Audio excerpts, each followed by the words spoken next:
I said, hey, hey, welcome to the Man Cave Happy Hour. I said, hey, hey, welcome to the Man Cave Happy Hour. We're gonna drink a fine whiskey and smoke a really fine cigar. It is time for happy hour. It is the Man Cave Happy Hour. Whiskey, cigars, spirits, the stories that go along with it. I'm Jamie Flanagan. I am Matt Fox. You got it right. I got it right. I've trashed the beginning the last like 4 times. So so maybe because I had a cocktail today before we started. I've been waiting. I think that's the key. You know what? That probably is the key. Liquid encouragement, as they call it. Yes. The Man Cave Happy Hour, but like I said, it's whiskey, cigars, spirits, and the stories. And we love sharing stories and finding out stories. And it's not just limited to spirits and because there's people cigars. Behind things. And there's just lifestyles. You know, people have asked us, dude, what the Man Cave Happy Hour? What the hell is that? And we're like, I don't know. It's a show for everybody. It's a show for. It says right on the sign. It's a show for everybody. But I try to describe it's a lifestyle show, and it's talking about lifestyle, things that we enjoy and we appreciate, and we are enamored with, and appreciate. And so I met this dude, right? So we're through the one of the podcasts we were helping record, and I was like, man, this guy. He's a riot. He's got stuff going on. We need to talk to him on the Man Cave. And God, it was a good 6-8 months ago. Right. And we finally what pandemic? I have no idea what you're talking about. I know. And exactly. It's like we've been through 2 studios since then. Yeah. And now we're here at the Palatial Podcast Your Voice studios in the Man Cave Happy Hour Suite. And we are in Southfield, Michigan, because this is a worldwide podcast. It is. It really is. Man Cave Happy Hour. It is. And our guest today, Robert Griffin. Rob, welcome to the Man Cave, man. Welcome. There's so much, because you got so much going on, right? The little placeholder thing, it was like, basketball, the NBA, styles, clothing line, apparel, shoes. Yeah, sure. You got your hands CBD in just about everything. And everything. And we want to find out about all of it. But before we do, Robert, Rob, tell me about your childhood. It was fun. Yeah? I had a real childhood. Did you? I come from like a big family. My mom got a lot of brothers and sisters. Okay. It was like 13. Oh my God. Wow. So See, now my wife is one of 8. Oh, okay. And like Christmas, we'll have like upwards of like 30 people, 35 people in the house for Christmas. I can't even imagine when you get the whole posse together. Right. That's why you need t-shirts. You go, am I related to that person? Because it's like, okay, they're wearing the family t-shirt. I must be related to them. I'm gonna talk to them. Right. Right. So, but a big family. Your mom. You said your mom had a big family. Yeah. And there's a bunch of funny guys too. Yeah. So we had a lot of laughs growing up. So if I get any funny side, it's like from my uncles, man. Them dudes are hilarious. When you're growing up as a kid and you see comedians like Eddie Murphy and Martin Lawrence. Right. I think I have an uncle that fit all their traits. Oh, nice. I have an Eddie Murphy uncle. I have a Martin Lawrence. You know what I'm saying? Yeah. I have a D.L. Hughley. I have an uncle like. Is it Eddie Murphy raw humor or they raw? They're raw. You know what I mean? But they're funny. They're funny, man.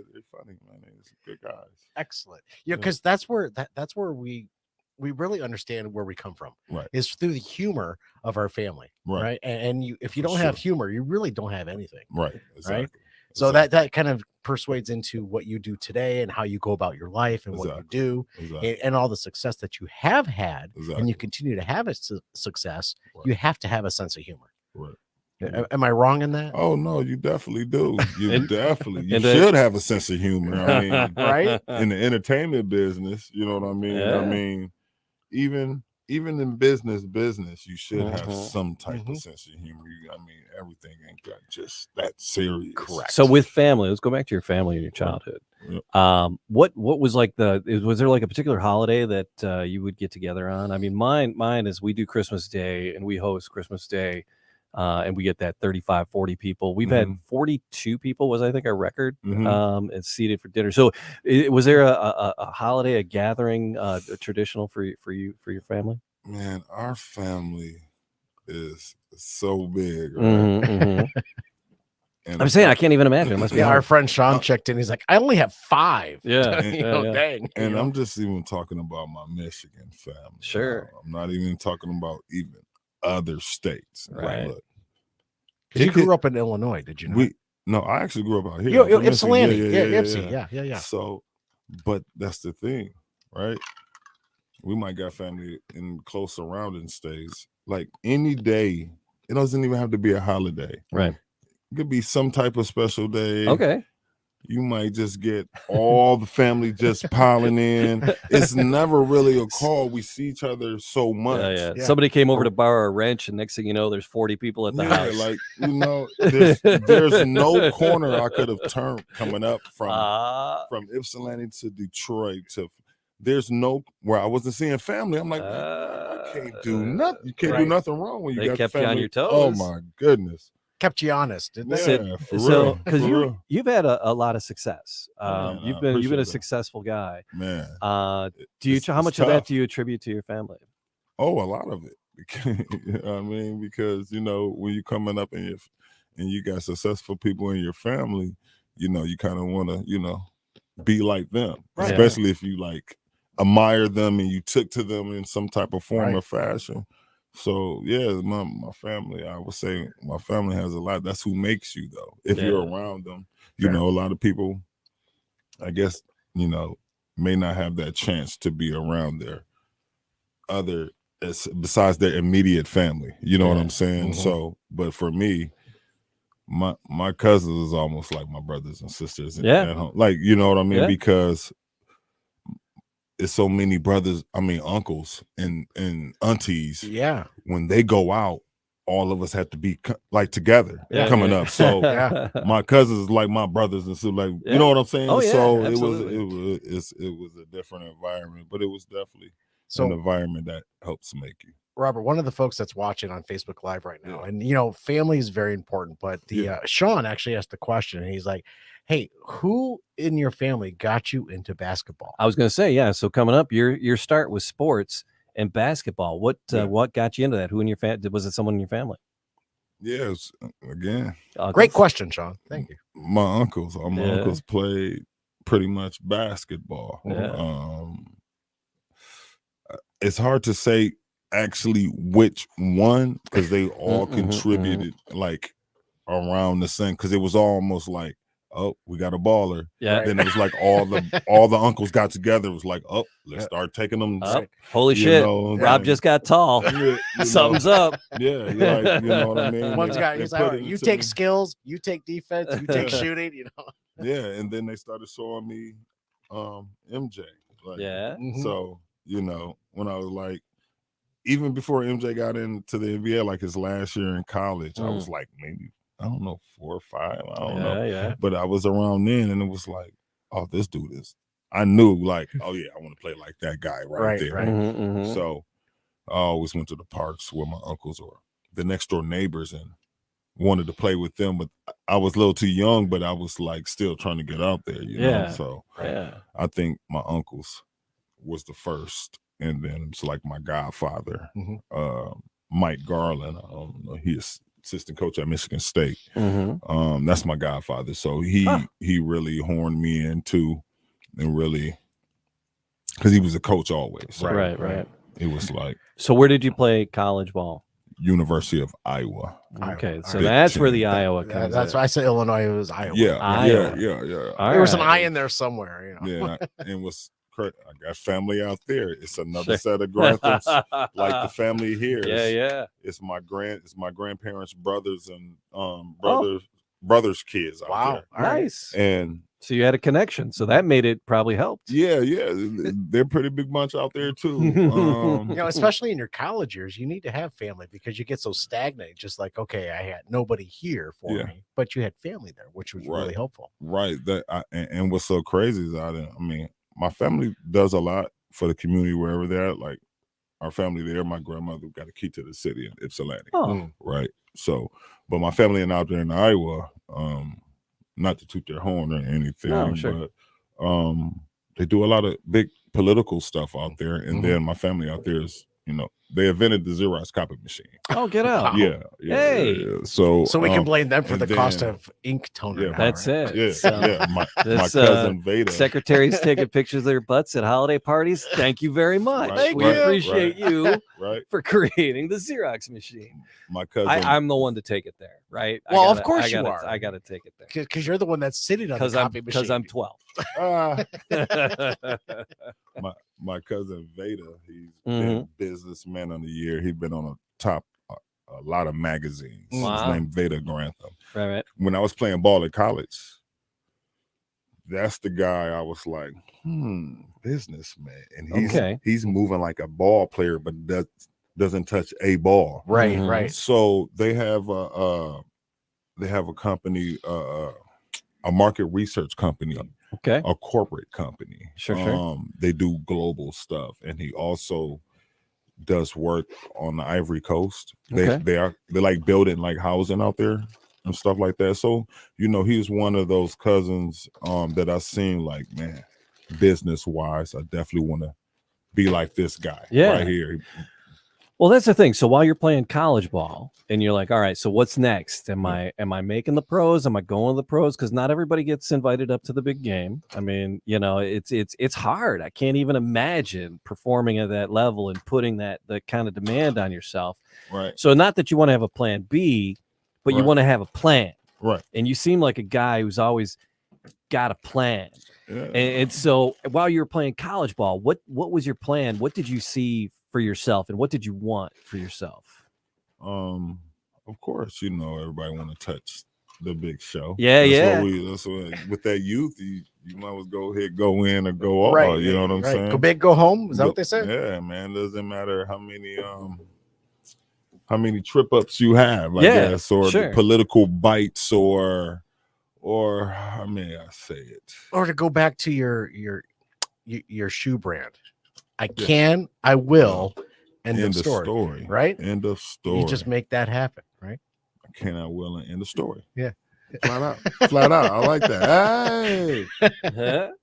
So that was the thing. We're jumping all over the place. Yeah, we kind of are. But that's suburban. But the ENDO, right? The brand ENDO, is that a play on the words of Endo Story? Is that ENDO like Endo Story or no? Endo. What do you mean? Because it was like, well, the shoe brand, it's like that end of story. Oh no, and no, Endo, no. It's almost like end of story. I didn't know if it was a play on words. Oh no, right? not really. No, I will end a story, and I thought Endo, and that's liveshoes.com. That is your shoe apparel that you have going on out there. As an entrepreneur, seeing your uncle and doing what he does. Go on. I'm sorry. No. As he was saying. I mean, when the stars align, everything started lining up. You start seeing coincidence or wording or things that kind of pattern itself, right? For success, pretty much. You know what I'm saying? So, right. We're gonna get back to the shoes and Endo. Yeah, I just had because you said that, and it just sparked my curiosity with. Right. I want to get out of college, and then so what's next out of college, right? So, the thing is you want to get invited to the big show, right? Yeah. So what was that process, and where did that take you? Process took me around the world because I know nothing about sports. Yeah. And Matt knows a little bit more than me, but I know nothing, and that's why I host a sports podcast. Right. The other one we do the Detroit City of Champions, but I again on that one I don't know anything. I rely on Charles, who wrote the book on the 1935 story about Detroit and the championships. It's an amazing story, and he just tells me the stories. So so what is? Because I know, baseball, you have the minor leagues, and hockey, you have the farm teams, and even in baseball, so you got the. I'm sure there's a system like that in basketball. So what was your path out of college heading towards the pros? First, I came back home for a minute. I went up there to Lansing to get right with my uncle. With my godfather. Yeah, and Izzo's like an uncle. I've been knowing him since a kid too, because that's my girl and best friend. Good connections. That was his college roommate. Oh my God! Right? Okay. So you know, right. Good people to know. Yeah. So if that's my godfather, you know, Mm-hmm. you know how that goes. But I went back there to get right, just to pretty much work out in front of some scouts and stay in that tip-top shape and be around people who actually cared about Rob Griffin. You know. You know. So. You know, you knew your godfather had your back. Yeah, so, for sure. Yep. So I did that, and then actually I started going overseas first. Okay. I went to South Korea. Oh my! Right? Did you play in the South Korea League over there? Yeah, and I actually. You were probably really good because they're all really short. I mean, yeah, they do. That's not culturally insensitive at all. The league, nobody's supposed to be over 6'10". Nobody, they're not allowed to be over 6'10". Well, you might have a 6'11" guy. 6'10", 6'10", and 1 inch. Yeah, 6'10", 6'11", right? Okay, yeah. But I mean, they have tall guys. They have big guys over there, and it's people from everywhere though. It's not just, but they have a good league. They treat you like it's the NBA over there though. Yeah. Okay. They have a rich league over there. I played for the 76er Knights, right? All right. Samsung owned us, like Galaxy, the phone. Right. Yeah. I don't know. Nokia was over there. Nokia owned the team. Yeah. I'm a Galaxy guy for life. Android all the way, Jamie. Just saying. I'm an Apple. Right. But over in South Korea was pretty nice. Yeah. And it was. How long did you spend time over there? I was over there, I think, for 3 months, and this the reason why. Mm-hmm. I wasn't supposed to be over there because you're supposed to. They want you to play. That was one of my rookie year almost. Okay. They want you to play somewhere before then, but I got invited to their camps in Chicago, and I did great over there. Right. Yeah. So from there, they invited me out to Long Beach in Cali.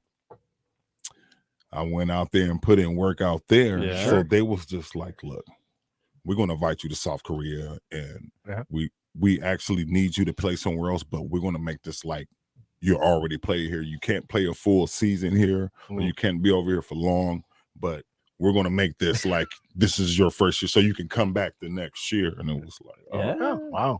Oh, okay. Go ahead and have a crack at it. I got skills. Come on. So culturally, when you were in South Korea, what was something that was like so different, but you enjoyed immensely? South Korea. Yeah. Man, it was almost. Please say food. Please say the food. And let me tell you, they're great cooks over there. The food is good. Look. I don't like cabbage, right? Okay. But they make this steamed, crunchy like cabbage. It's not like soggy or wet. I was killing the cabbage over there, right? Like, I'm like, man, I think I can eat cabbage like this. I can do cabbage. But like whatever origin, it doesn't matter if it was comfort food, Italian food, they can make it. And their pubs, best food. Over there, it seemed like a big New York almost. Because they had TVs on every building over there too. And it's like 16 million people in their city too. So I got to go on the Seoul Tower, where and you can oversee the whole like city. You feel it moving. Oh man, that's my vertigo doesn't do well with moving buildings. I tell you, that's crazy. Like for real, he's not wrong. Man, that's crazy. But it was a sight to see though. But everybody go to South Korea. The president's like when you go. I lived in like Incheon, right? It's part of Seoul. But Seoul, when you go down this one strip, every celebrity have a product that they're testing over there or something. Okay. A clothing line that they're testing. Wow. Or because that I guess that's the market to do it, right? Yeah. And when you go to these shops, the Asian, the South Koreans, they all have pictures with the president, Magic Johnson. Everybody go to this strip. And I'm serious. That's fantastic. Everybody go to this strip and go shop because you can get the real for the real. Yeah. For the long as you have your American dollar, don't show their money. Right. If you show out your money, they like, oh, hold on, let me bring you to the back. Let me show you the good stuff. bow. The beta stuff. Yeah. I remember like Louis Vuitton, like Nikes and stuff. They was over here. They was like going for like $400, $500. Yeah. Literally in South Korea, they was going for like 35. Wow. Shit, they'd be like, "You're like, how big's my suitcase?" Yeah, they'd be like, come back in an hour or two, and we'll have you have Gucci ones and Louis. I'm like, oh, this is Times Square ain't got nothing on man. And these are genuine, right? These are not Times Square knockoffs. These are genuine. We actually had another question that came in for you. So throughout your career, and this is from Sean. He's just all about the questions tonight. Hey, Sean. On the Man Cave Happy Hour.com. Yeah. We live. Facebook too. Throughout your career, what was the most memorable game that you've had as a professional player? Because you have pivoted a couple of times as well. So in your professional career, what has been your most memorable game? And we'll get to that in a moment. Yeah. As far as pivoting. What is it? Yeah. Pivot. Memorable game. Yeah, you got him thinking now, Sean. Thanks for that. Yeah. You know, we were just talking about South Korea. I had a memorable game out there. Please share away. But it's so I had quite a few memorable games, but the South Korea, I think I had like 64 one game. And oh wow. Yeah, it was serious. Give him the ball. He's hot. Give him the ball. He's hot. Yeah. Just give him the ball. And it was still time left for me to go, and was so mad. The coach, like everybody in the gym was happy, but I guess the coach, I don't know if the coach. I had another dude. I don't know, because he was from. He was trying to get a coaching job over there. Yeah, and everybody was passing me the ball. Give him the ball. It goes in. I don't know. Give him the ball. He's hot. Yeah. So it was this one play. I guess it was a turnover, but I passed the ball and the dude turned, but he looked at me like I turned, and it was like, "Come on, Greg, get somebody." I did. I gave him the ball, but it was crazy. But I had like 63 that game out there, man. It was. Let me see one here. Let me. Could you spend some time? Go on. One memorable game, maybe in college. At Iowa, Penn State. Yeah, my high point record got beat this year by a Detroit Piston player. Actually, Luke Gaza, he beats my highest point in college. It's still for like 20 years. That's great though. That's a long-standing record. But we played Penn State.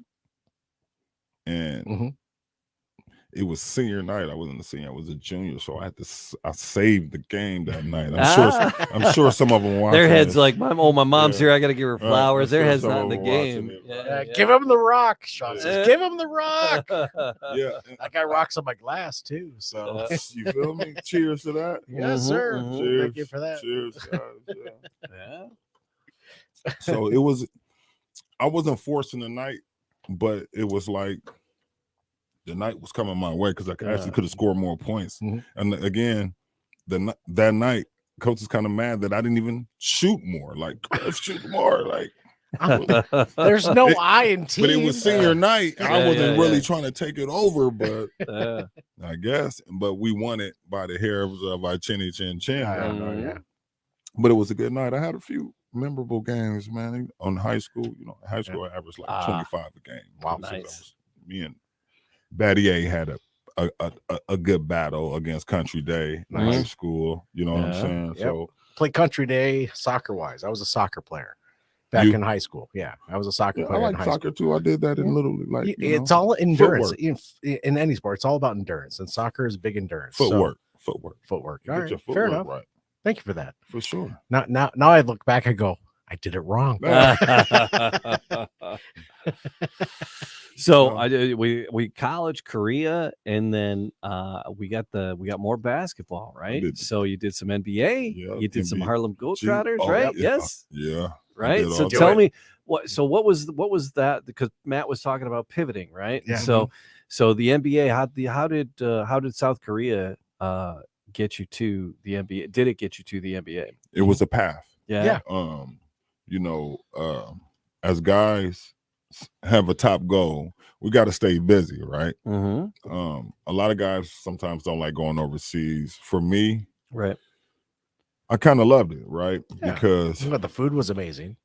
The atmosphere was amazing. right. getting paid to do what you love to do. Right, Yeah. you got to see another country. You got to Mhm. see another part of the world where Yeah. you've seen it on TV coming up, or or it might not be what you've seen on TV. Right, Of right. course, that's what I got the chance to see. Yeah. The stuff The spots that aren't. Yeah. that they don't show on TV. Yeah. And they, I guess, want us to be scared of it. And Right, it's right. like, the world is beautiful, man. The world is oh my beautiful. God. I So- definitely can say that. So you left overseas and you came back here to the NBA and yeah, the Pistons. Yeah, you, I always came you back and actually forth. came home. And Yeah, I got a chance to come home and Yeah. be home. It was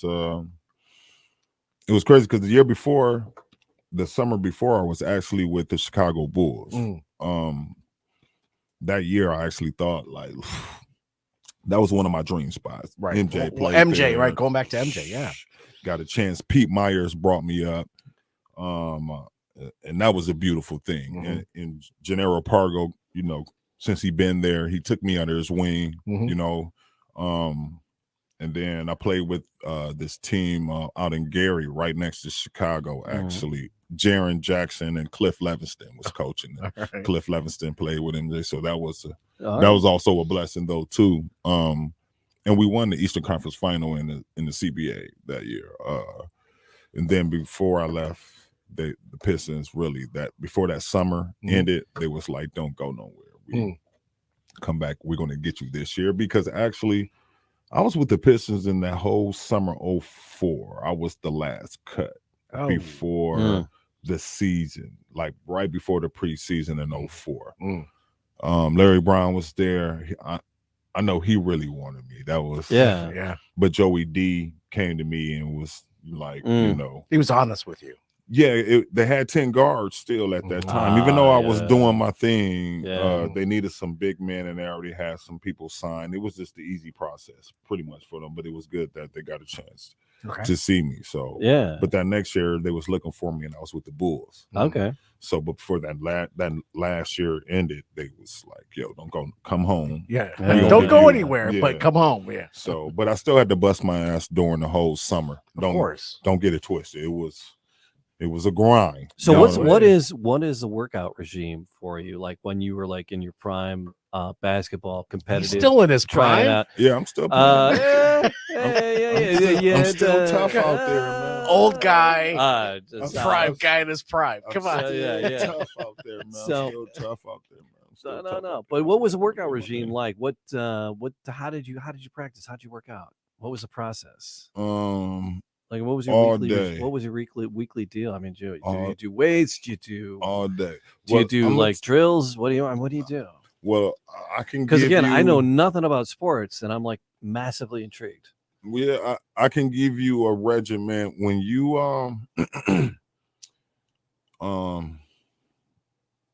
going for an NBA team, right? And they got you in for the summer. Yeah, it's almost like an all day event because I mean you coming in there about 6 in the morning. It's just 6:30 in the morning. Trying to get in there early. It's like they have the gym. Shit, I should have joined the Marines. I could have slept in. Yeah, they have that. All right, so you're there at 6 in the morning. 6 in the morning. They have that time. They open the gym, maybe even earlier. Yeah, if you can get up, And it's crazy. You don't even know how long you've been in the gym, and then it's like 2-3 o'clock. You're like, man, my still in the gym. We still in the gym, and this is after a workout. You know, you be like, man, what are you doing in the gym all that time? But it's a grind. You have a couple break periods, of course, but you may eat lunch up there. Yep. It's a job. It's actually a job. Yeah. Almost like when you're in the league, man. Well, it is a job. You're getting paid to do what you love. No, I'm not saying it ain't a job, but people don't think it's that extensive. You know what I'm saying? Right. And I get that. A lot of folks don't understand what goes into what you do on a daily basis. Yeah. Everybody, a lot of folks in the world, they wake up, they eat breakfast, they take a shower, they get their kids to school, blah, blah, blah. Yeah. There is a cadence to their day. And if you're not a vet, I'm not. Yeah. You got to go in there even extra early. You got to stay longer hours. Yeah. Right. Yeah. If you're trying to prove yourself, yeah, trying to get that spot. Yeah, exactly. So you're in there all day to show them, and you're working on little stuff. You building with teammates. You building with the staff. You're building relationship with everybody in there pretty much. Yeah. So you never know who get jobs everywhere else. And hey, man, that guy's, and you got a good rapport. He's a hard worker. Yeah. He knows exactly what he's trying. He's trying to much. Yeah. Pretty much. So you gotta build, you gotta do things, you do stuff in the community all the time. You're always teaching. You know, this the stuff people don't see that, you know, that's the people you grow up me. with, and the people don't. They just see you shoot the hoop, and that's all they think they know. Right. Yeah. And you know, you're fascinated by a lot of things. The story. I love the story. Yeah. So So you got to be a real person. Move on to that next step. You did all the you took all those steps. Yeah. Now you are a Harlem Globetrotter. I was Harlem Globetrotter first. That was the segue. That was the first one. Oh, was it? Yeah. That was Globe was the segue. That was really between Korea and that. Yeah. Oh, yeah. Okay. Harlem actually was the segue to the league because really, when you playing in the Harlem, do you get this a lot? Do you get that a lot? You get that? It's copyright, man. We couldn't help it. Yeah. All right, sorry. I gotta. We're gonna keep talking over. Those guys are ballers. I gotta. So tell that you. was a segue between Korea. I thought that was after. So all right, see, this is why I wanted to talk to you. Yeah. All right. So that was a segue between Korea and that. Yeah. And that is like, but you were talking about, and you talked about, contributing to the community. It's like, holy crap, the Harlem Globetrotters contribute to the community. They're like such community guys. And then entertainment. Yeah. And just the combination, because when you're with the NBA and when you're playing, I mean that's a job. Yeah. And you got to perform, and you got your team you got to get butts in seats, and it's got to happen. Yeah. No. And then, then it's not necessarily entertainment. Yeah. No. But the Trotters are that butts and seats is usually listen. Yeah. Educate us. All right, come on. Educate. That Harlem Globetrotter world is a different world. Right. No, I'm not saying it's a struggle for butts and seats with the Globetrotters. Never. But the NBA, because we'll like those. Colin, my wife and I, Colin, we'll be watching a Wings game, and it's like, wait, watch the stands. Stands is when they're having just they're struggling. They've been struggling the last couple of years, and you're looking at the arena. It's freaking empty. Right. And it's like, man, one that's got to be a challenge for the players. To keep the energy up and the excitement up and the competitive level up when you don't have the support there. Right. But hey, win a freaking game. All right. So but there's entertainment. But the Trotters, on the Trotters in the entertainment side, I've been mesmerized by that.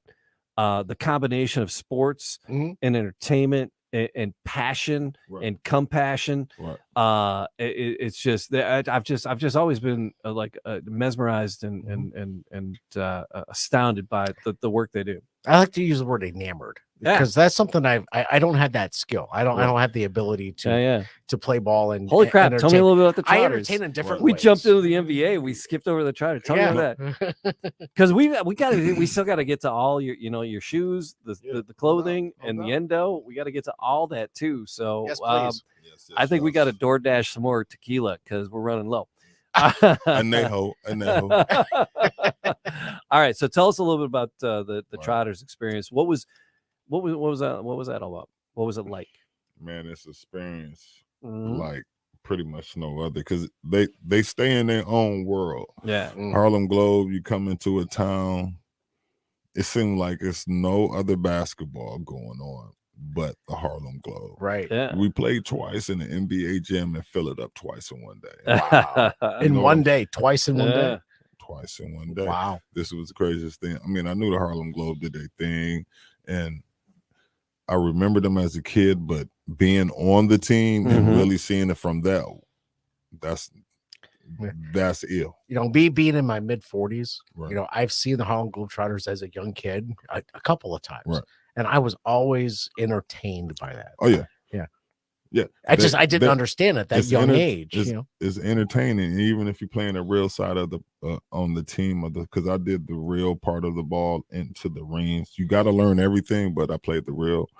And what's so crazy in Harlem Globe, they have about 10, about 5 to 10 scouts sometimes at each practice. Wow. NBA scouts at the practice. Yeah, our practice be real, like we scrimmage for real, like the real players they bring on. Yeah. It's almost like a segue all to the NBA also. Wow. Okay. Because if you're playing with the Harlem Globe and you're gathering a fan base right there, right? Sure. Yeah. And if you're doing your thing there, plus they're seeing you scrimmaging real good, it's almost like, do you want to play this ball forever, or do you want to come to the NBA because we have a spot for you here at the NBA too? Not every player get that chance, but majority of those players on the Harlem Globe, they're signed to a nice contract. Like you make great money on the Harlem Globe, no doubt. I wouldn't doubt that. Yeah, you make good money. They are worldwide to begin with. It's very cutthroat, bro. Is it? So they invite you in 2 hours. They can see if they even like you in practice. If they don't even like you you're going home right after practice. This is they'll fly you home, and if you come and thank you next. Yeah, you do something ill and you're far away from home. Oh, they'll send you home by Greyhound. I've seen it all. I've seen it all. So did you get invited to the Trotters, or did you try out yourself? Man, I got invited. I was nice. God was good this day, man. Yeah. I was I was playing on a team. That 64 helped out. And I was playing on the team in Iowa. It was they made some league up called the XBA. XBA? All right. Which was cool, I guess. You can bounce it off the wall player. And stuff. So you know how you're an Iowa player, pro team coming in. They want hometown guy, kind of like, you know what I'm saying? So it was easy for me to go play for that team. I played with another old teammate named Joe Firmino on that same team. All right. But who I played with on that team? Richard Dumas. Oh. Do y'all remember Richard Dumas? That rings a very big played bell. for Phoenix Suns. Yeah. Oh, is it Dumas or Dumas? Dumas, Dumas, or something like that. Look, he's being. I'm being. He's stupid. a wild. He's a wild man. He's a wild man. But he was a good player in the NBA while he played there. But we was coming from Idaho. We just played a team, and it was a long bus ride back to the house. And all I know was I got a call from Milton Barnes. Wow. Used to coach here at Eastern Michigan back when Earl Boykins and them played and stuff like that. That was even my cousin CJ. That was in the 90s? Yeah, early to late 90s. Yeah. And to the late 90s. Yeah. Okay. All right. I'm on the bus and I get a call, pick it up, and it's Milton Barnes. I'm like, what's going on, Milt? What's going on? He said, man, not too much where you at with it. I said, man, I'm out in Iowa doing this XBA, man. What's going on? He said, well, look, you want to come play with me, play for us? Well, really, I was supposedly his last call before he ended up leaving. I don't know why he had to leave the team, but he called me and was like, yeah, we're going to fly you in. No, first he was like, you want to play? I'm like, but I had him on speakerphone, and the players was like, man, you better say yeah, blah, blah. I'm like, yeah, I want to play. I'm going to get up out of here. Right. He said, so yeah, okay. We're going to get your information. We're going to fly you out to Quad Cities. They played in Quad Cities that night. The next day they was in Chicago. Wow. Right. So I played my first game in the Bulls. That was crazy, but it was scary too. But that was your dream almost. It was your dream to be with the Bulls at that point. At that point, I was on Harlem Globe though. You know, I get that. I played in the arena. But it was cool though but it was scary because, like, the ball part was fine. Mm-hmm. I seen they had to do the YMCA dance at halftime. I was shook. I'm not even gonna lie. I was shook at the YMCA dance. I didn't understand. So, Rob, I got to tell you. So you got some leather chaps on, and you're I see you in an Indian headdress and leather chaps. I'm just hoping. No, but here, Rob, it's a podcast. That's what he's wearing right now. The look on my face though while I'm on the sideline, I'm watching it like I gotta do that. Shit. They're like, yeah, if you want to get paid. All right.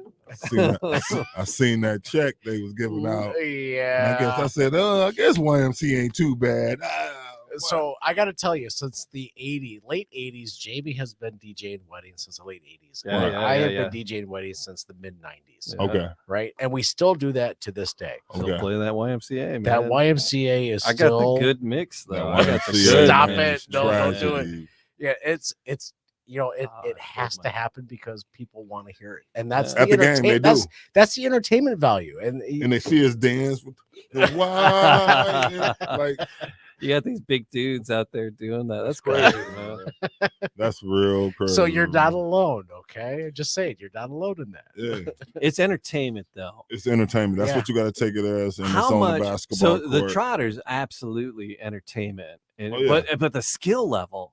I don't know. I think the skill level, rivals and surpasses outweighs the NBA. The practice time, you got to practice to do the. you got to learn the timing, the steps, the tricks and the ball, the tricks and the fun and all that. The ball go down your arm and your back. Look, I thought that was like. I don't know. I thought they had something in the ball when I was a kid. It was weighted, wasn't it? When I finally got on the team and you had to really learn how to. I'm like, you mean the ball's not weighted? You actually have to do it. Yeah, I'm in the room. Like when we get off the tour bus, I'm in the room at night with a basketball. You practicing. It doesn't matter if you're partying that night. You come back, you still trying to be in the room like. So if I had a few more shots, I could do it. Yeah, you got it. You in your room practicing every night because you got to get in the circle and do your own thing. So you can't be dropping the ball. I know. You can't. My thing's dropping the ball. See, my thing is dropping the ball. You can't. That's your skill set. That's my dropping the ball. All right, it's your skill set. It's Jamie dropping the ball, Flanagan. That's what I do. You cannot be on the Harlem Globe dropping the ball. You cannot. That's the quickest way to be going. You're out of here. So that obviously massively entertainment with the Trotters. Yeah. The NBA. How much of the NBA is entertainment? I mean, it's entertaining to watch guys play to their extreme. I mean, you watch people, the Major League Baseball, the NFL, hockey. It's entertaining to watch people play to the extreme, play to the utmost level. Right. But I just to throw a Detroit guy out there, Dennis Rodman, right? He he takes it to the entertainment level, right? So, but how much of the NBA is when you're in it is entertainment? Is it? They want to see who else was hanging out on your. So we're on your Instagram right now. I see. Yeah. No, this cheap one love. Oh, is that all right? Fair enough. Yeah. But it's so because it's it's professional basketball, it's professional baseball, professional football, and it's playing the game to the highest possible level. Mm-hmm. But I like the NBA. I don't know, some of the NFL stuff. It's like, and they got these little planned, like, oh, we're gonna sit in the end zone and row the boat and whatever, crap that they're doing. It's like hiding the cell phone in the goalpost and making a call to your mom after you score the goal, which is you got to, and it better be you calling your mom, telling you're scoring a goal, because you're not calling a girlfriend or a buddy, because if you're calling anybody but your mom, you're in trouble. Right. So how much of it is entertainment and how much of it is I don't know. How much of it is it entertainment? Let me say this. When you get to the pro almost level. all of it. Yeah. I'm just gonna go as a layman. Almost all of it. We're entertaining you. Yes. With our hard work and the work ethic to get to that level. Yeah. The entertainment is everything around the sport, but we are entertaining you. So it's entertainment because we're playing live for everybody to see. And showing our skills publicly to that top level. So it's entertainment. All of it is really. And as players, it's skill and it's entertainment. But your mindset, but your mindset as a player. Yeah, we're serious, even though it's entertainment. Yeah. So when you're in there and you're in the game, are you thinking, basketball or die? Or are you thinking it's like, all right, we need to entertain. All I want to say, I mean, and I'm sure everybody's in order different. to get to that level, you got to be willing to die. Basketball or die. Yeah. You got to be willing to get to that. And then level. once you're in there, it's like, well, let's make this a little fun. Once you're there, it's like, hey, how about we have a little bit of fun, fellas? Yeah, you got rules and regulations. Yeah. You go to forums and Jamie, you're a teacher. You have rules and regulations? No? Okay. I'm a banker. Me neither. Ass. I mean, you got rules and regulations. I mean, it depends on you if you want to go in between them guidelines and not get fined or But if you want a healthy basketball career, I guess, what you're supposed to do and not. Right.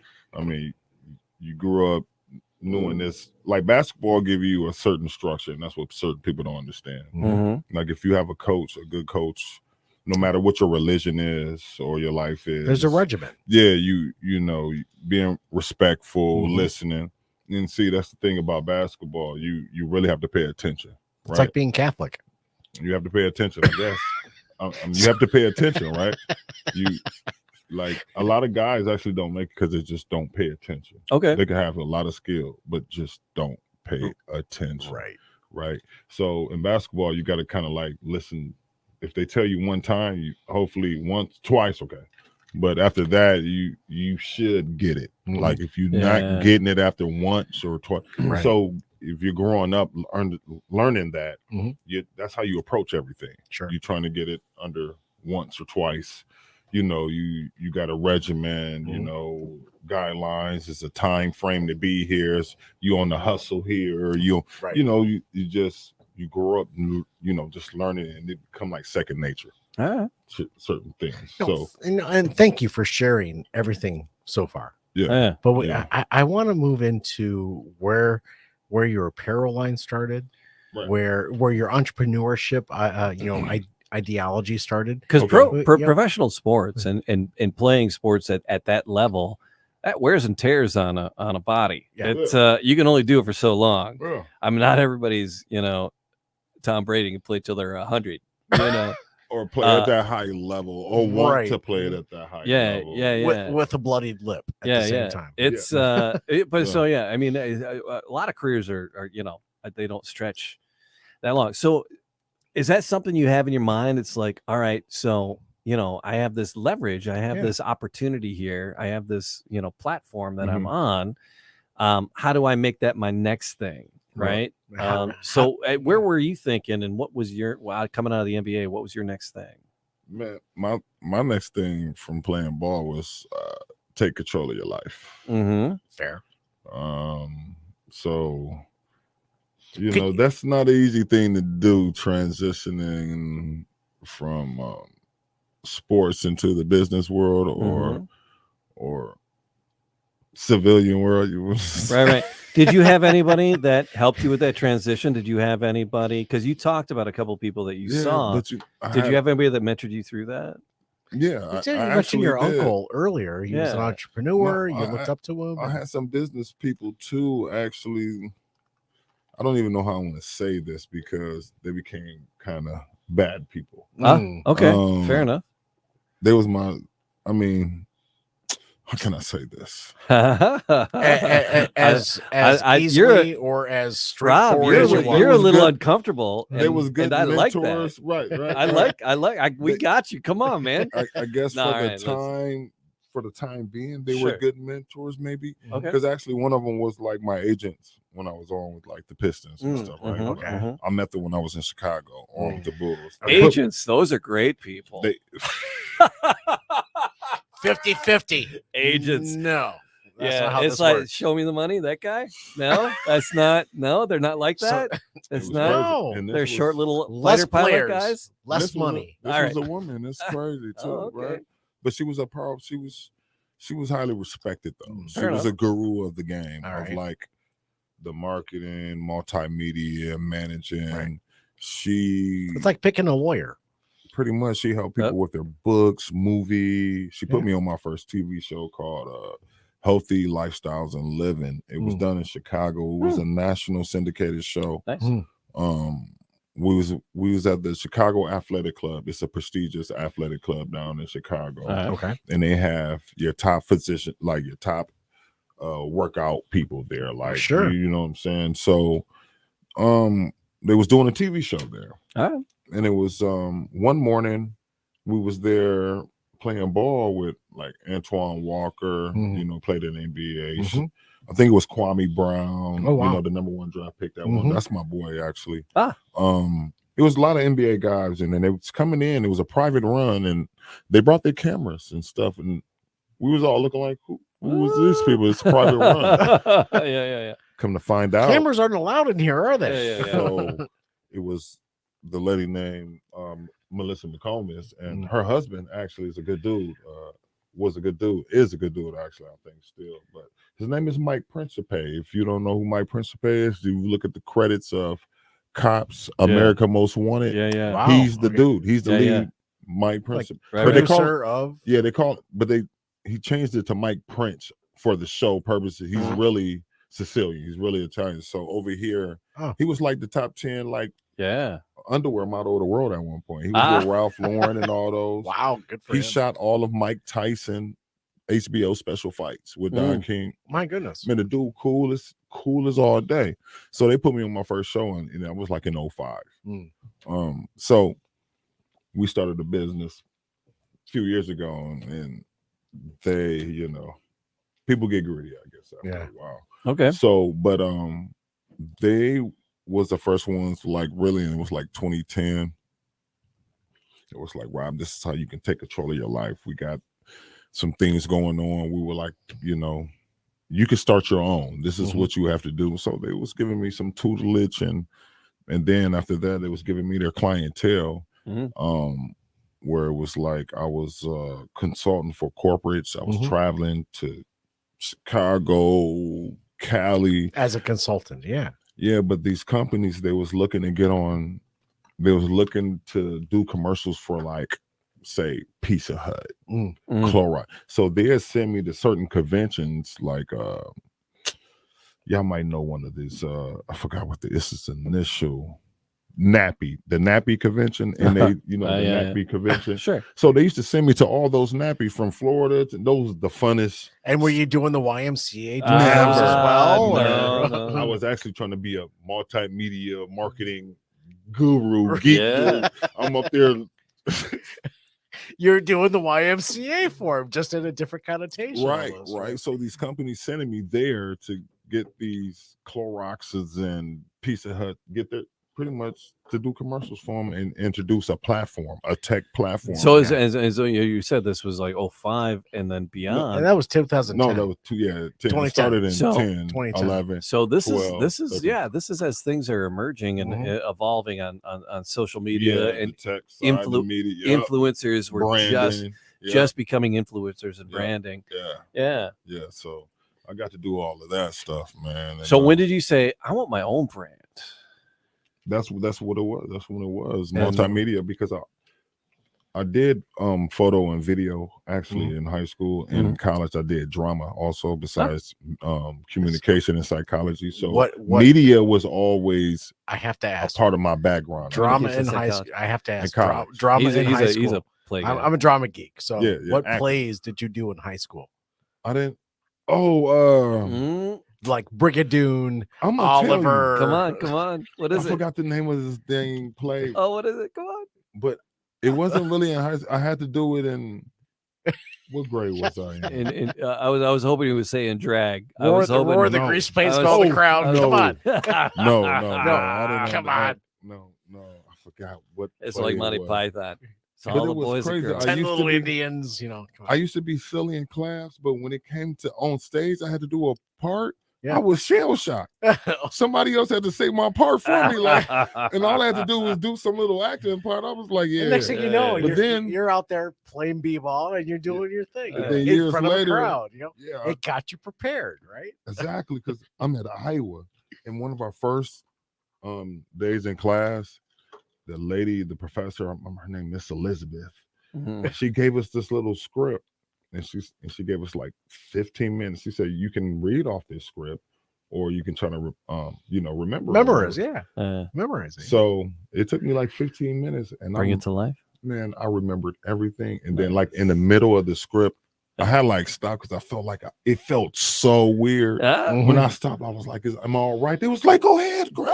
Go do it." I said, "Okay," but I had remembered the whole script in 15 minutes. It was like, and then when I left Iowa, the dude was like, "Man, keep this side up. You're pretty good. You're pretty good." So yeah. But that's the thing, what you experience in your lifetime, and as a teenager growing up or what have you, prepares you for what you do now. Yeah. So 2010, you started influencing and branding. So what was that? What was that first brand? Why? One Love. Yeah. One Love Multimedia. One Love Multimedia. Yeah. He's got Chief One Love now. Yeah. I follow it on Instagram and G1 Twitter. Multimedia. As do I. I got G1 Multimedia actually, but that Chief One Love. That's what I stand on. So is that still the brand, right? Yeah, Chief. For sure, Chief. That's what everybody and that takes you called right, me. and that takes you right to your apparel. That's whatever. For shoes. So what was the first venture? Was it shoes? Was it apparel? What was your first? What was your first entrepreneurial adventure? Like these shoes, probably like that Italian leather. Yeah, shoes? I always wanted to do shoes. You and Ricardo Montalban with your Corinthian leather. Yes. Honestly, I love that. Nice Italian. Those are, but no, all right. All kidding aside, right? Those are some good looking fucking shoes. Yeah. And that's what I'm saying. That's aliveshoes.com if you want to go there. Yeah, aliveshoes.com. Go check them out. Go check them out for sure. They I got another one in production now too. So all right. So what's the name of the shoe again? Amante. Yeah, man. All right. So where and how can people get their hands on the Amante shoe? And tell me about how'd you design it? How'd you pick the leathers? What is the process of creating this piece? It's actually tedious. They give you They give you a platform. You got to go on there and you got to kind of like. You got to do it. You got to piece it together. Yeah. You got to design from every stitch. Okay. It's just not you color it. And that's what it is. It's like Maker's Mark and making your own your own blend. Yeah. From the stitch to the shoestring. Okay. From the little circular thing in the shoe, the shoestring. Eyelets. There's a name for that. What's the little plastic piece on the end of the I got to get my shoe making jargon up, but yes. What's the plastic piece on the end of a shoelace? Eyelet. No. The eyelet is eyelet, but hey, what is the plastic piece on the end of a shoelace called, y'all? Yeah, let it's me like know. I'm gonna look at this thing up. Piece of the end of the shoelace. I'm pretty sure it's an eyelet. Nah. No. All right. So we're like the Google machine is like fast at work right now. So all right. So was that your first venture? Was the shoe? Like personal, like product venture? Yeah. Yeah, that was. I always wanted to design a shoe. I always wanted to. All right. So is there just one shoe? Is there a line of them? It's called an aglet. And I knew there was a aglet. Okay. AGLET. I knew there was a bizarre ass name for it. Yeah, it's called an aglet. Yeah. All right, there you go. Aglet. Sorry, the Google machine. So all right, so but the shoe, is there one? Is there a couple styles? What's the story on the Amantes? Amantes. It's going to be continuous styles. Okay. And that's AMANT. Corinthian leather. Yes. Yeah. Italian.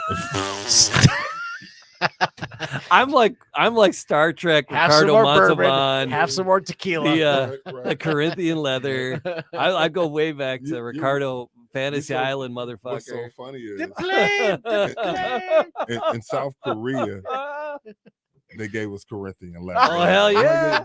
The chairs was dope. You know what I'm saying? Absolutely. Corinthian leather, right? But no, those are Italian leather shoes right there. All right. Custom made to fit, and they're very comfortable actually. and I just actually got another shoe in production. I got some green ones in there too. Yeah, so are they new stuff going on? Yeah. I got the how black. are they produced? Are they ready to ship? Or are they like they're individuals? produced in Italy. Are they individually actually prepared? Yeah. I need an 8.5. I designed the box. I need a 12.5. Let me restate that. 8.5. What am I saying? I need a 14.5. Yeah. Yeah, I don't really. What do they say about guys with small shoes? He's trying to get his they pay airtime. less for shoes. He's trying to get his airtime thing going right now. Yeah. He's trying to get it. So are these individually made? Are they? Is it?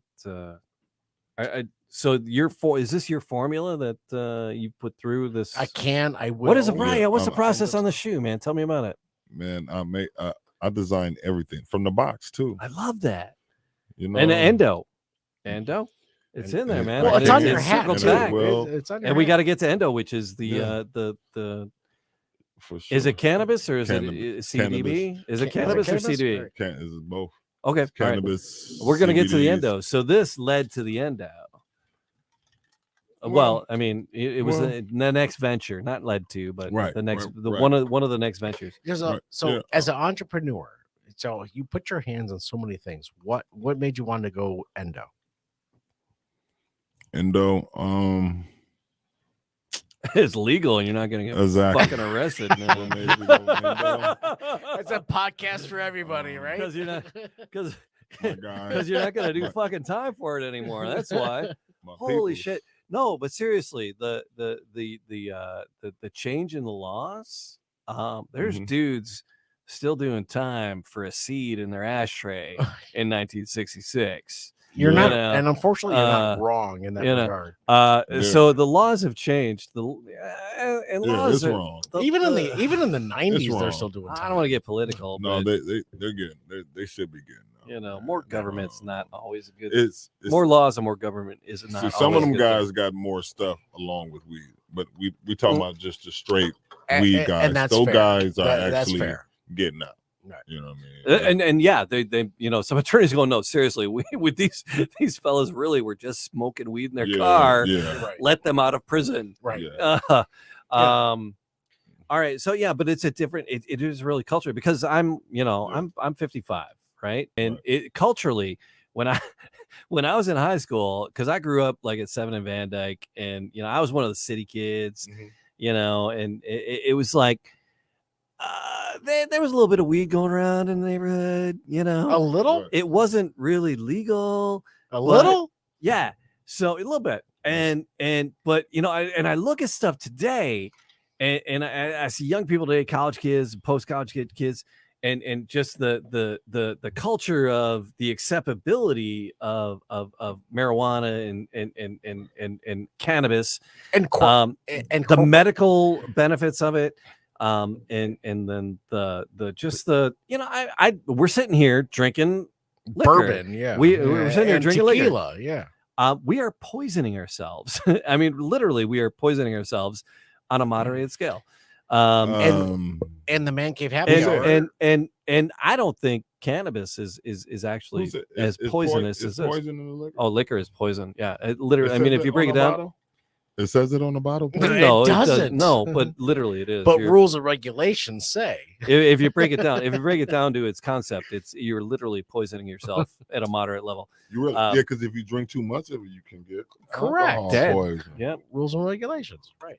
But on the cannabis side, with cannabis, there are people doing time for things that are like commonly acceptable today, which is why I got this. Please, only here.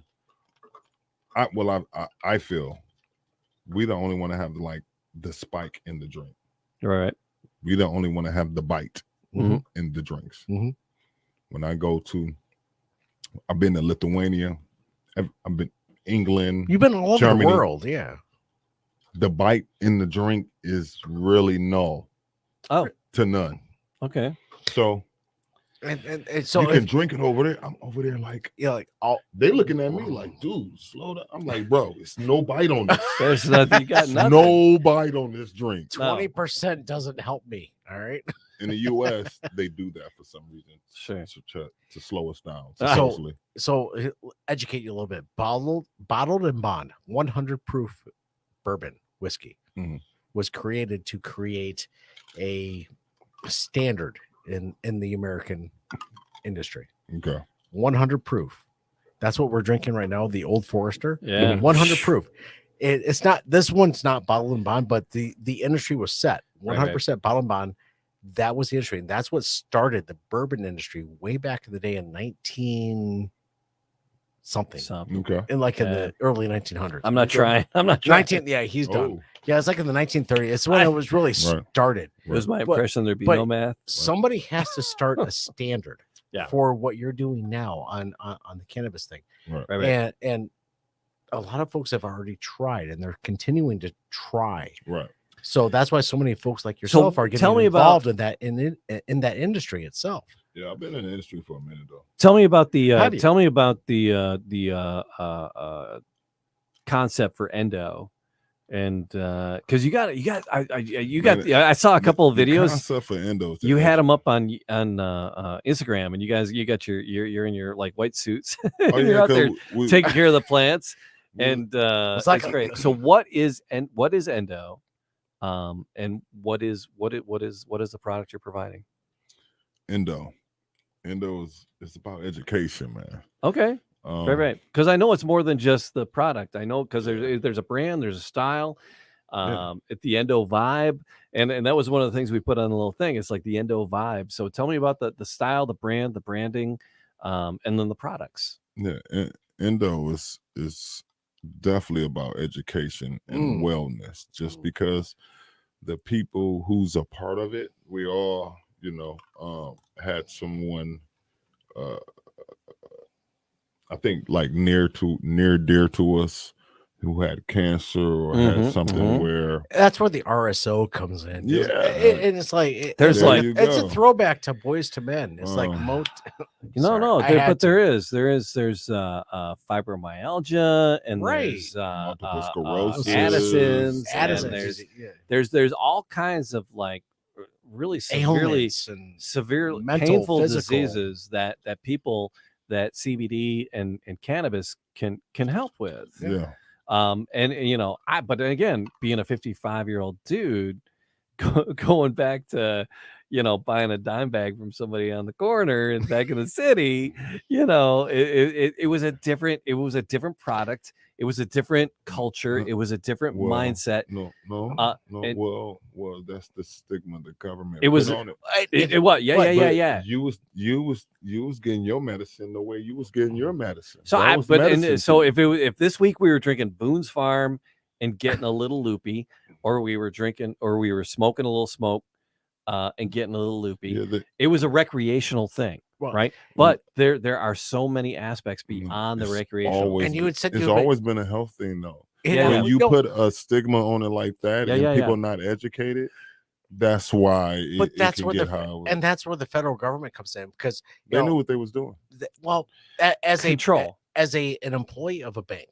Okay, I'm not going to say which, but I'm just saying as an employee of a bank, that's the most highly regulated industry pretty much in the world, right? I have to pay attention to such laws. I'm not allowed to participate in such laws or in such recreation. Neither have I. However, I want to make sure that people that need it get it. And that's where you are. Right. And you've been in that industry for for a while now. Right. When did you start in that industry? Well, don't say just because you're in the banking industry, that don't mean everybody does it. I get that, and I'm not. Maybe you're corporate, maybe your bank.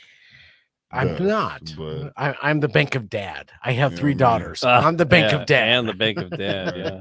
Oh well. I'm just saying.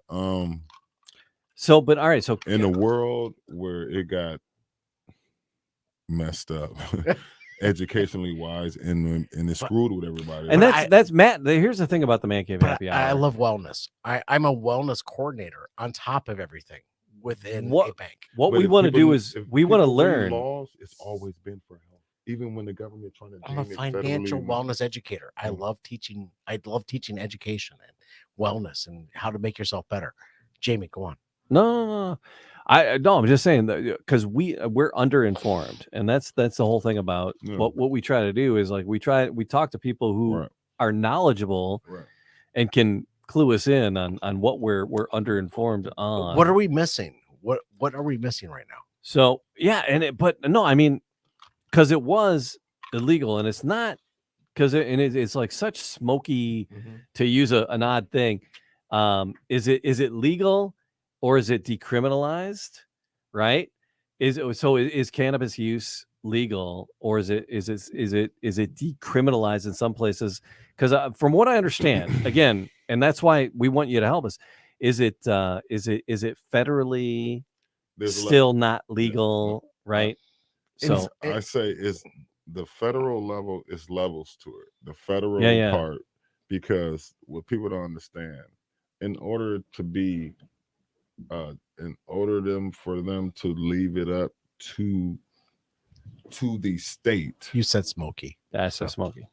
In order to leave it up to the state, the federal had to mandate that. So it is decriminalized to a certain extent. Right. And that's what people don't understand. Yeah. But before we get to the full extent, like I work with the ACIL and Miko Perez and Capitol Hill, they're trying to get everybody on the same jargon.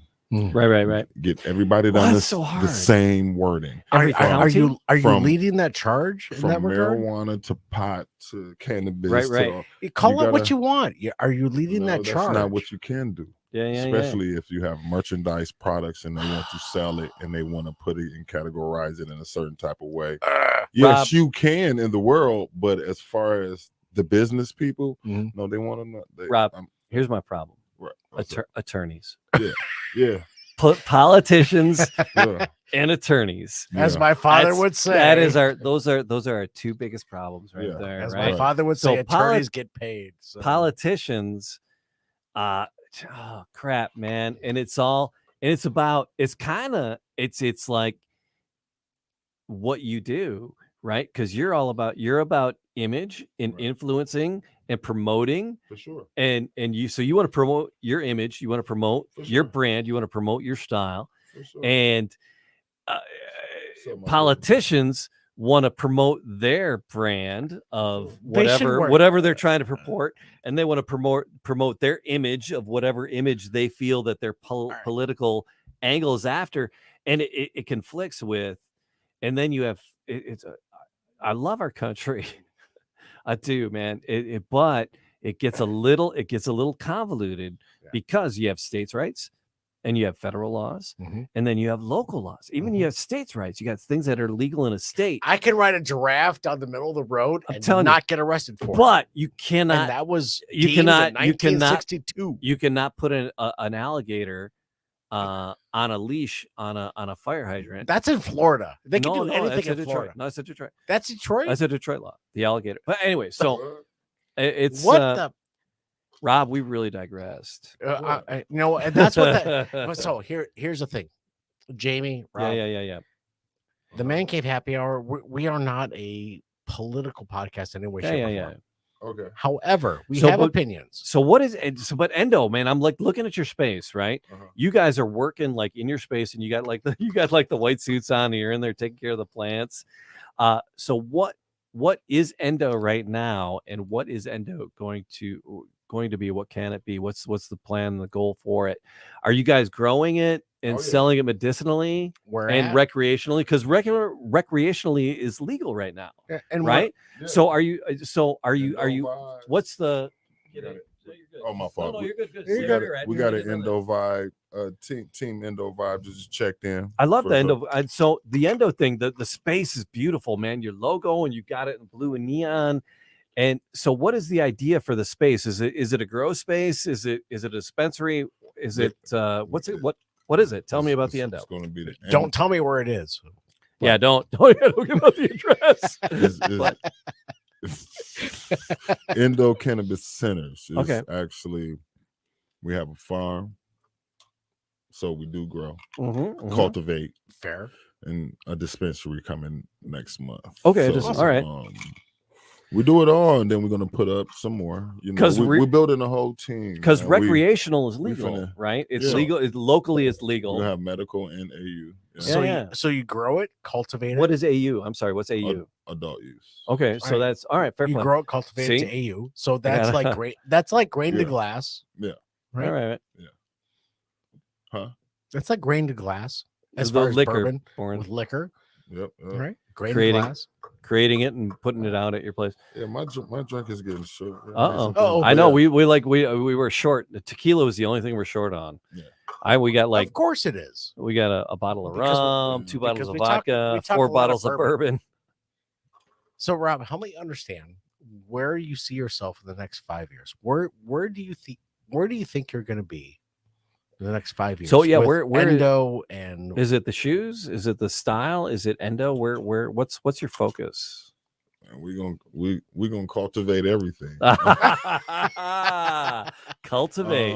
We're gonna bring back Ricardo Montalban. Hashtag keyword cultivate. So we're gonna work. That's our word for the day. Cultivate. Cultivate. So you gotta whether you're gonna see the word cultivate, you go. All right, sorry. Yeah, we're just gonna keep on. I'm gonna just keep on doing what I'm doing. I ain't finna break nothing. I'm gonna keep on growing in every aspect of business.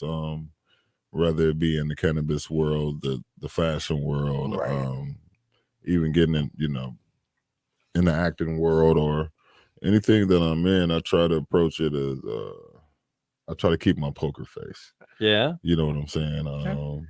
Because, people think they know you until they see you on something else, and then they're not familiar with it. So then it's kind of hard for them to grasp that thing. So it become hate first, and then till they understand that you really do these things, then it become love, and then we can grow from there. So when you and I first met, it was down at the shipping company in Detroit. Right. At the Detroit shipping company, you were doing a podcast with another podcast, right? And I didn't understand what you were doing there because it was sports related. I got that completely. But I didn't understand everything else that you had been doing in the community, growing your entrepreneurship, and just working through what you want to do. Yeah. And that's what we wanted to bring you back with. Oh, man, to understand Mr. Robert Griffin. That's what we want to understand. No, yeah. I just love your story. It's just it's look, give me a pound for Come that. on. Oh my it's God. a long and winding road, man. For that one, dude. I love that. And plus, I love comedies. As y'all see, I love comedy. Yeah. I really grew up under that. I hope we made you laugh a couple of times. Yeah, that's what I wouldn't be on the show if y'all did. It's a white guy humor. Come on, man. Look, white, black, green, yellow. I love that. Thank you. As long as you have humor and you just, I like for real. I actually, people be like, man, I don't judge. I judge stupidity. We're silly. We're not stupid. And a scale of 1 to 10, stupidity level. We go on silly, but y'all guys are silly and it's fun. You know what I mean? And it's spontaneous. Yeah. And that's what I actually like about life. That it can be spontaneous sometimes, man. But as long as you prepare for these certain things. Are there what are your socials? What does Endo have a website where people can yes, besides our ENDOVibe.com. Endo Vibe. All right. So in that ENDOVibe.com. So now because the shirts and stuff, is Endo Vibe part of the Endo, and is that the brand or is that a separate brand? The who? Endo Vibe, right? Because there was the apparel, right? No, Endo Vibe is just Endo Vibe Cannabis Centers. All right, Endo Vibe Cannabis Centers. So it's the apparel, it's the everything, it's the life, it's the whole vibe. So if you come to Endo, we want to give you that education, that wellness, that comfortability, like it's almost home, like even though it's a dispensary. All the pictures we want to know you. We want to know your ailments. We want to know when someone sits down with Endo. With your folks, right? We're gonna have and they go through all the different, strains that are out there, if you will. Right. Do you want this? Do you want that? What are your ailments? How do you feel? What is that the thing? Are you losing sleep, or do you need pain management? Whatever it is, do your folks sit down and do that with you? Yes, or with them? I should say. Yes, we're definitely having Endo educators. That's the main part of Endo because. I mean, it's not just about a buzz with us. Like I said, we have people in our family that had real ailments, and we was able to help them or relieve them of some pain in some sort of fashion. Because Jamie mentioned like Addison's disease or what have you. There's a lot that goes into cannabis, and it's not recreational. There are health benefits to help folks deal. It rejuvenates the cells. Yeah, cannabis rejuvenate the cells in your body. Yeah, and then RSO is RSO. Yeah, you know what I mean. Like an athlete, like myself, like when you're done, I'm not done. I still go play tough. Of Monday, course, Wednesday, Saturdays night with pros because you have a regimen you have to stick to. That makes you who you are. I need that energy too. However, we get older, right? So that's what I was about to say. Like for a whole month, it felt like I'm playing ball though. Yeah. It felt like my whole right shoulder is about to fall off. Like shooting a 3-pointer, the ball felt like a complete weight. Like. Give him the rock. No, don't give me the rock. No. To my left hand. Right. The right's done. So to the left. I can barely like wash up. Right. I'm like, what is going on with my shoulder? But there are definitely some totally medicinal things to cannabis, RSO, whatever you want to call it. For me, I love using the CBD. Mm-hmm. I love using the cream. And thank you for your honesty. Thank you for that. I'm not a pill taker though. That's the thing. I don't want to keep messing up my kidney or liver or whatever the pills do to you, right? Right. If I'm feeling pain and I want to get rid of it in 30 seconds or less or a minute, I want to rub CBD. If I have a headache and I got some cream and I don't have to take no pills, I can rub CBD across my forehead and the headache is gone. I can rub, like I was rubbing CBD joint. There's different type of creams. Of course. You find the one that's for you. Yeah. And the milligrams for you, right? I'm rubbing it on there every night. Like now my pain is. So I rub one every night too, but I think that's different. Sorry, Robert. You're 12. I got weird. You're 12. That just got weird. No, that just got. I'm sorry. No. Honestly, Jamie, where can we find the Man Cave Happy Hour? Oh, mancavehappyhour.com. And it was just on all the socials, Instagram and Facebook and Twitter. And so Robert says there's an array of there's your personals, Chief One Love. That's actually on everything. Chief One Love, the number everything? One Love. Chief One Love is find that. You'll find Robert Griffin and Robert Griffin Instagram and find him there. And then the Endo. Pinterest, Twitter. God, man, I'm enamored seriously with the logo and your space and the look of everything is just cool as hell. What I'm doing for Endo is just making sure we respect it nationally. Right? Yeah. We don't want to just be just there in Adrian, right? Mm-hmm. We want to put something up in another city. We want to be in this Metro Detroit area. We want to be in other states. There's brands we don't want to be like, but we want to be up there with. You know what I'm saying? Mm-hmm. So it's more like being a provider. Like you're a provider of wellness. Yeah, well, I have a wellness platform that I'm with Miko Hester Perez called the IIMD. Mm-hmm. We have Homegrown 360 and Homegrown. We have Roku channels. We have CBS Cannabis Broadcast Station. Wow. Good for you. I like it. That's beautiful. And then with our media platform, we also have a few airports, kiosks. We have some gas stations. We have some. Do you have trouble flying? We have a platform to help these cannabis brand grow and also get in different areas of the world, like Puerto Rico. We have Puerto Rico on lock, pretty much. Wow. Not South Korea. We're getting there. We getting there. You gotta call a couple of friends. Had to call back. Yeah, gotta call a couple of friends back in Korea and say, "Hey, it's all the islands. Yeah. Puerto Rico, Dominican, any island. We're pretty much getting there. Right now, we actually might be going out to do something in Jamaica. All right. With Rick Ross and them. So, all right. But nice. I mean, it's just these brands that I have, but the one, like I said, is the personal brand, personal interest is Endo. I've been dealing with brands for a while, of course, Vlasic here. I don't know if y'all familiar with Vlasic also? Mm-mm. Okay, No. that's cool. Well, check them out. But we're Endo. I'm Endo now. Endo. It's all Endo.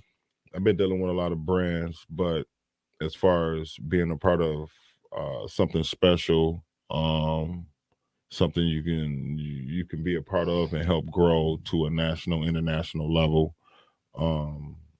Endo is the brand. Endo Vibe. The people who are part of it is great people.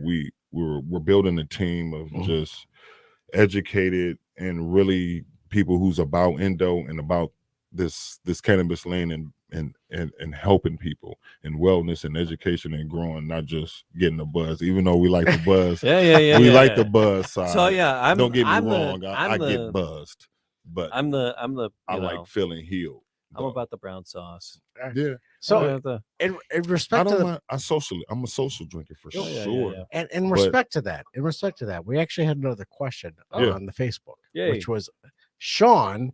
He just keeps listening and he's watching and he says, "Hey, Rob, would you ever want to create your own whiskey or bourbon? And if so, what unique taste would you like it to be? If not a whiskey or bourbon, what spirit would you dive into? Because you've been drinking tequila tonight was tequila. Yeah. Would you do gin, tequila? What would you do? Whiskey, vodka, fun day, no vodka. Sorry, it's just we're really just I like that. Which bourbon? Would you if you were going to produce a spirit? If you were going to do like a Chief One Love spirit, right. What would it be? Would it be a whiskey? Would it be a gin? Would it be a vodka? Would it be a tequila? Chief One Love, and I'm like thinking Chief One Love. Yeah, I'm like going a mezcal. Yeah, a what? A mezcal. It's mezcal. It's a derivative of a tequila. Yeah. Oh yeah, mezcal. You're right. Yeah, you're a tequila. I do love that smoky tequila. It's very smoky. It's smoky tequila. Have you had a legal tequila? That a legal? No. It's like mezcal and anejo mix. I say it's so, we'll have our people talk to your people. All right. So go to the store. And look we it gotta up. go. We gotta get with Tony from the Wine Garden. Our buddy owns a liquor store on the east side called the Wine Garden. And he doesn't have it on his shelves, but he's a massive fan of it. And he's like in the special back room that we get invited to. The bunker. The bunker. He's got amazing stuff. We got to do another. We just got to do it. We got to invite you back into the main cave. Yeah. That's what we're gonna do. Yeah. We'll do just like a tequila mezcal tasting. That'll be next. Yeah, I like how you say. Yeah, he was really into that. Like, we got to get that tequila here. See, there's something happening. So, but if you were gonna do a brand, what spirit would you go with? It would be probably tequila. I'm a tequila guy. Anejo for sure. Right.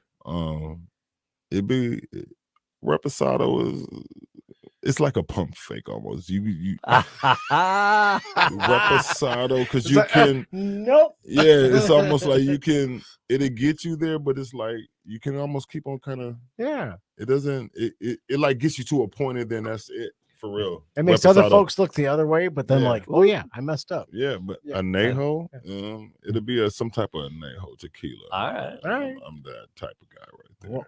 We'll have to have some conversations with some friends. Yeah, let's do it.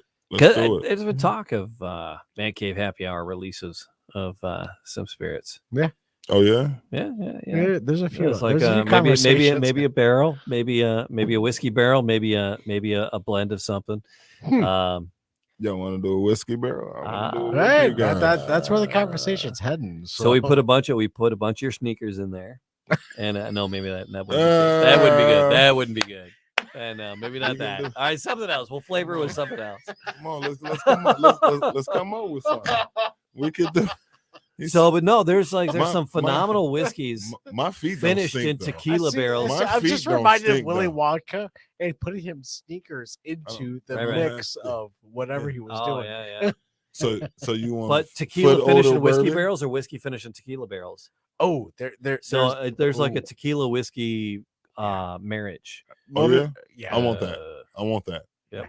That's a drink out here. Motor City Whiskey, they do a number of things. Hold on, that's a drink out here.